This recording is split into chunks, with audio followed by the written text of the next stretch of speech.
Good morning, everyone. Today is Monday. Today we're learning the seventh Perek of Bava Metzia. Today's shiur is Lili Nishmas Aaron Nachman Sukkot Kohen Shomer Chavishtav Suprach Somash Malib and Binamash Benose made the Nashas have an Aliyah and Refush Limit Yisov Rachaleh Racha Baspas Zalda Racha Aliyana Basiyah Racha Arvis Chabarisha Chayvas to Bela Force Them So Shar Chal Yisrael. And shout out to our good friends at the Imperial Advisory Group. If you or your company to help with CFO stuff, please reach out to them at imperialgrp.com. Here we go. Perek Zion is a long one, 11 Mishnayos, so let's get started. Hasocher, Mishnah Aleph, Hasocher Tzapoalim. We're continuing to talk about day laborers. Someone hires workers without specifying what their work hours will be. And he later tells them to come to work early in the morning or to continue working late at night. If they're in a place where workers are not accustomed to come early, to stay early, to come early, to stay late, let's say the normal work day is 9 to 5. Right? You're expecting them to show up at 7, stay till 7. Right? But the minute the minute of the place in the meaning of that local area is that people work from 9 to 5. Ein rashai l'chofan, then the employer cannot force them to do so. They cannot force them to um, come at seven from 7 to 7 if he did not specify the work hours before it. If he specifically told them, listen, I need you here for the morning shift, the early morning shift, or for the graveyard shift, this is what the job is, then that's one thing. But if he just said, I need you to work it, and they can assume that it's the standard working hours of that location. Malcolm Shanagu law zone in the place where employers are accustomed to give their workers food. Yazun, the employer must give them food. The suffix b'masika, if it's customary to also supply workers with relish to dip their food in, Yisapik, he must supply relish as well. Hakol Kamina. In general, everything that does not specify when the workers were hired must be done according to the local custom. So if it's a con, if he's in the work, if the guy's working in Borough Park in Muncie, then most likely there's going to be food around the workplace. If you're working in Lakewood per se, then it's not. That's just a joke.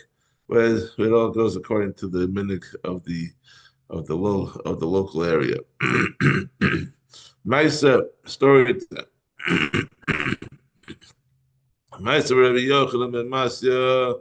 Shalom Aleichem. Once happened that Rabbi Yochanan ben Masya said to his son, "Say, Shechor lana povalim, go out and hire workers." Raz halach upasak lehem zonos. The son went and hired workers, and although it was the local custom to provide the workers with food, he nevertheless promised explicitly to give them food. When he came back to his father said to him, my son, even if you prepare for the workers a feast like the feast of Shlomo Melech at his time, you might will not fulfill your obligation to them, because by promising food, you obligate yourself to give them more than what is usually given to workers. Even if you make them a kingly feast, they can claim that they deserve better.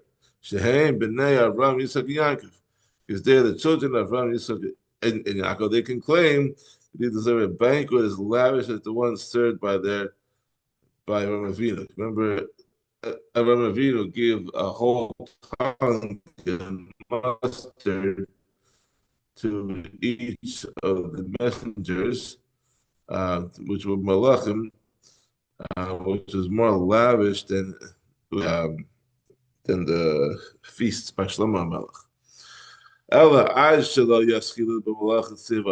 Rather, Yochanan told his son before they start work, go out and tell them, you're being hired on the condition that you have no claim against anything other than bread and beans.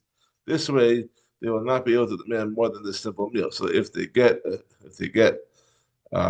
more than that, they're going to be happy.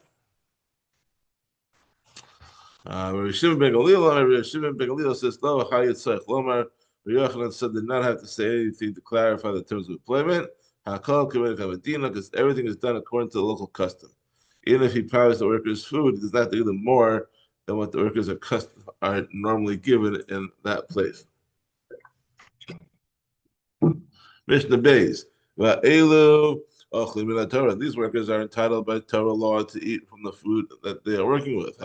Which one of those? One who works on produce that is attached to the ground may eat from it. When its work is complete. If it's fully ripe and he's harvesting it, by contrast, someone who works with produce that's already been detached from the ground may only eat from it when he can only eat from it when its work is not yet complete.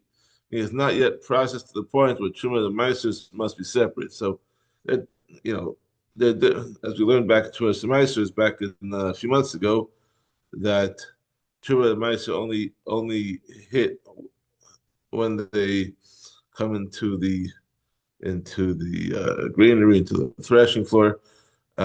Still out in the field, that you're not chayiv with Truma and Meisters yet. So when it's growing, working, then according to the Mishnah, the worker can eat while he's working. And this privilege applies only to a person who works with things that grow from the ground. So things that grow on the ground, like mushrooms, it probably would not apply to. And these workers may not eat from the food they are working with. Who are those? Someone who works with produce that is attached to the ground may not eat from it when its work is not yet complete. Maybe it's doing any job before the harvest. And someone who works with produce that is detached from the ground may not eat from it after its work is complete. If it's already processed to the point where Truma and Meiser must be separate. In addition, anyone who works with food that does not grow from the ground may not eat from that food, no matter what kind of work he is doing. Mishnah Gimel. If a worker is working with his hands but not with his feet, the raglav avalov yada, or if he was working with his feet but not with his hands, fila b'kseifa, or even if he's working only with his shoulder, hareza ochel, this worker may eat from the produce he is working with. The Torah gave a worker this privilege no matter what type of work he is doing. Very Yossi, son of Yehuda says, if a worker may eat from the produce he works with only if he is working with both his hands and his feet. Otherwise, he does not have this privilege. Mishnah Dal. If a worker is working with figs, he may not eat from his employer's grapes. If he is working with grapes, he may not eat from his employer's figs. He can only eat from the type of produce that he's working with at that time. However, a worker may restrain himself from eating until he reaches an area of better quality produce and eat his fill from there. Regarding all workers, the Chachamim said that by Torah law they may eat from their employer's produce only while they are actually working. However, in order to prevent owners from suffering a loss due to the workers eating while they work, the Chachamim decreed the workers may eat while they walk from one row to the next row when they finished harvesting one row of plants or grapes and are walking to the next row to continue their work. When they are coming back from the wine press to harvest the next load of grapes, so even at these times, they're not actually working with produce that's attached to the ground. The Chacham realized that an employer would prefer that his workers are eating while they are walking back and forth, rather than they when they are actually working. Like if they're taking a break for a minute to go change rows or to go back and forth to the warehouse, then that's the best time for them to eat something. So when they're actually working, they're not busy eating. As for a donkey, if it is carrying a load of food, one must allow it to eat from that food until it is unloaded. Because the issue to muzzle an animal with it while it works applies not only when the animal threshes, but even when it carries food on its back.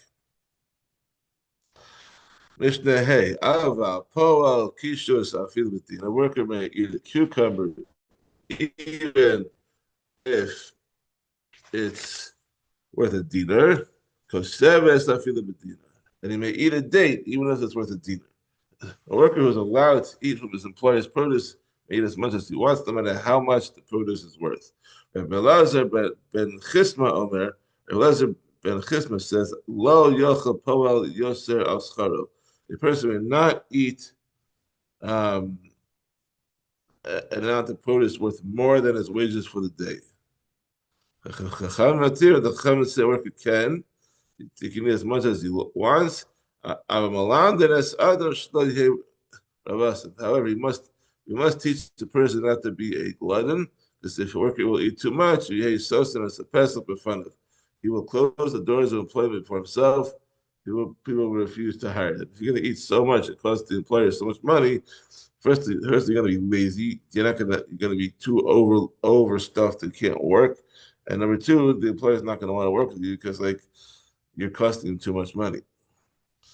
Mishnah Vav. Code says Adam Alidei Atzma. A person can make an agreement for himself with his employer that he will not eat produce as he works, and in return, the employer will pay him extra.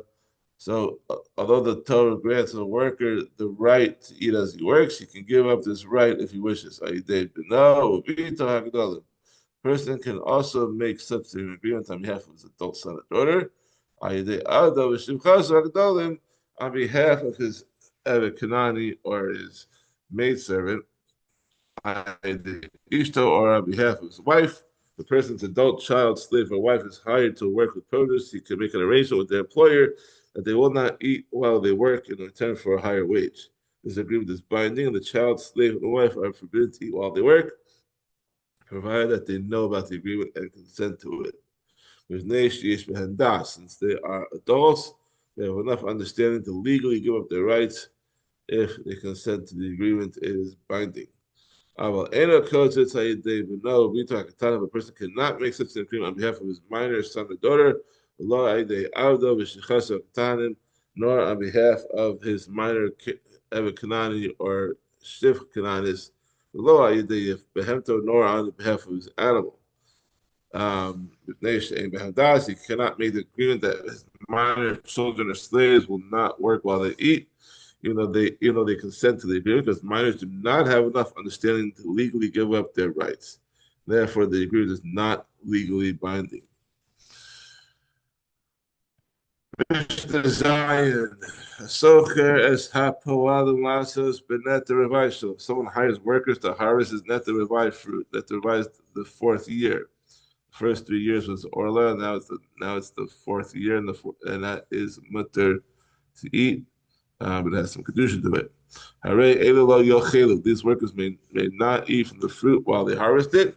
Net may not be eaten outside Yerushalayim. Also, the employer does not have to redeem the fruit to make it permissible for them to eat, as long as the workers accepted the job, know that they would be working with that to revive.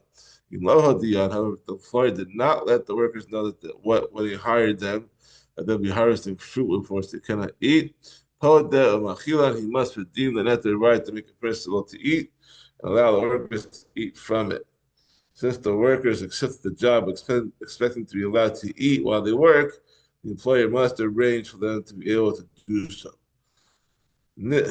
Similarly, in this parsu igula, if someone's cakes of figs became separated, and he hires workers to repress them into cakes, and if this paschu chav yosef, or his barrels of wine open, and he hires workers to receive them. These workers may not eat from the figs or drink from the wine while they work, because the figs and the wine have already become fully processed, and workers do not have the right to eat from food that is fully processed. However, if the employer did not let the workers know when he hired them that they would be working with food that was fully processed, he must separate meiser from the figs and the wine, and allow the workers to eat from them. Although workers are usually not entitled to eat from processed food, in this case, they must be allowed to eat because they accepted the job with this expectation. Mishnah Ches. Shomer Peiros, someone who watched produce that has been detached from the ground, Ochim Mehilchas Medina. They are allowed to eat from the produce according to local custom. Avalom and Torah, but not according to the Torah law, because the Torah gives the right to eat produce only to one who works with it. Watching produce is not like working with it. You're a security guard. You're not actually working hands-on with the produce. Arba Shomer. So there are four categories of Shomer mentioned in the Torah. Shomer Chinam is an unpaid Shomer. Vashoel is a borrower. Nosi Socher, a paid Shomer. Vahasocher, and a renter. And each one of them has different halachas. All the Shomer must pay the owner if the item in their care suffers the loss or damage as a result of their negligence. The Torah mentions two other instances of loss or damage where some shall be paid and some do not. What are those two? The first one is that the loss that was not caused by negligence, but which the Shomer could not have prevented, the Shomer could have prevented had he taken extra care. And the second one is a complete accident which the Shomer could not have prevented. The Mishnah states that the cases in which each type of shomer must pay. So we're going to start with the unpaid shomer. Shomer chinam nishbalako. An unpaid shomer may swear that the item he was watching was lost in all the cases stated in the Torah, and he thereby exempts himself from payment. He is chayiv only for negligence. The borrower must pay for all types of loss, even those that resulted from unavoidable accidents.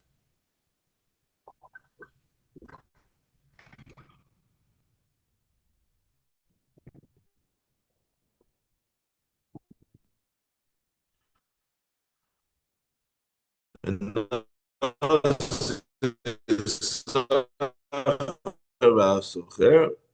pay Shomer Shavuya, a Hamesis or limb, capture or payment of Mishamas, Havedas, theft, which are given as examples of mishaps that can be avoided. Mishnah Tes. Zev Echad Ve'ena Ones. A loss of sheep caused by the attack of a single wolf is not unavoidable because a shepherd can drive away one wolf. He must never pay for the loss since he's a paid shomer. Shnei Zev Ones. But a loss caused by two wolves is unavoidable. The shepherd cannot drive away two wolves together, so he is therefore punished from payment. Rabbi Yehuda says, "B'shas b'shlachas zevim." During a time when wolves are sent out to attack, zev echad onis. Even a loss caused by a single wolf is unavoidable because at that time the animals are especially bold and dangerous. Shnei kolavim in onis. A loss caused by an attack of two dogs is not unavoidable. So a shepherd can drive dogs away even if two come at once. Yadua habavli omer mishum. However, Yadua the Babylonian says in the name of Meir, Ruach achas ina onis. If both dogs approached from one direction, the loss is not unavoidable because the shepherd could have driven each one away on its own. Stay ruchos onus. But if they approach from two directions, the loss is unavoidable. So now we have a few more cases. Halistin, hareza onus. The loss caused by even a single armed robber is unavoidable. Ha'ariv, ha'adav, ha'namer, ha'bardas, ha'nachash, hareza onus. And the loss caused by a lion, a bear, a leopard, a hyena, or a snake is unavoidable. A Messiah, one of these losses is unavoidable. When armed robbers and such beasts come to the shepherd's flock on their own, but if the shepherd leads the flock to a place where there are groups of beasts or armed robbers and his shepherds are attacked, this is not an unavoidable loss. Mishnah Yud. Mesa Ketaka Haris the onus. If it dies of natural causes, this is an unavoidable accident. Sigfa Mesa in honest. But if he afflicted it and it later died, this is not an unavoidable accident. Also, the Roshé Tsukim and Nafla, if it went up to the tops of steep mountains on its own against the will of the Shomer and fell to death, Haris the onus, this is an unavoidable accident. Hala the Roshé Tsukim and Nafla Mesa. But if he brought it up to the tops of steep mountains and it fell and died, Eina Onis, this is not an unavoidable accident. Masna Shomer Chilam Leyos Pater Mishua, an unpaid Shomer can make a condition that he will be exempt from swearing in a case where he would normally have to swear. When the Shomer accepts the item, he can say to the owner that he agrees to watch it only on condition that if it is lost or stolen, he doesn't have to swear in order to exempt himself from payment. Shoel Leos Parta Milishale, and a borrower who must pay for all types of loss can make a condition that he will be exempt from paying. No say and a paid shomer and a renter can make a condition that they will be exempt from swearing in cases of unavoidable loss and from paying in cases of theft and loss, where they would normally be behind to pay. And the last for today, Mishnah Yud Aleph, if anyone makes a condition that goes against something written in the Torah, Tanal Batal, this condition is Batal, it's not valid. Meaning, for example, if a man is Mekadesh and Isha on the condition that he does not have to engage in Biyah, since the Torah obligates a husband to provide his wife with marital relations, the condition is not valid and the condition is not chal. The chal tanash yes maisha b'tchilaso, any condition in which the person states the action being done before stating that the condition that depends on, tanal batal is not a valid condition. For example, if a person gives someone a gift and says, I give you this gift on condition that you walk a mile, then the condition is batal, because it doesn't work. However, if you said, if you walk a mile, I will give you this gift, then that's okay. And finishing up, any condition that is possible to eventually fulfill, and the one making the condition stated the condition at the beginning before stating the action, like if you walk a mile, I'll give you this gift. Tanal Kayam, it is a valid condition, and but if the condition is impossible to fulfill or the action was stated first, then it is not valid. It is possible. It is bottled. Thank you for joining us. I will continue tomorrow with Perek. Have a wonderful day.